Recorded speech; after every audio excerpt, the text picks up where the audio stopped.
এই যে আমার একটা দেশি পালা মুরগি, আজকে আমরা দেশি মুরগি রান্না করব, নিজের পালা। এই যেটা আজকে দেশি মুরগি, সিমের ভর্তা, লাউ শাক আজকে আমরা রান্না করব। এই তো আমি এখন দেশি মুরগিটা কেটে নেব। এই তো আমি এখন মুরগির মাংসটা ধুয়ে নিচ্ছি।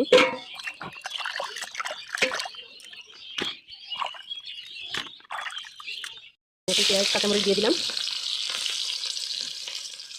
এখন দিয়ে দেবো ঠ্যাঙ্গা, এলাচ, লং। অনেকক্ষণ নেড়ে চেড়ে বাদামি কালার করে ভেজে নেব।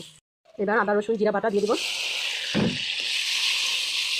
দিয়ে দেবো লবণ, মরিচের গুঁড়া, হলুদের গুঁড়া, হালকা একটু পানি দিয়ে দেবো। মশলাটা কষানো হয়ে গেছে, এখন মুরগির মাংসটা দিয়ে দেবো।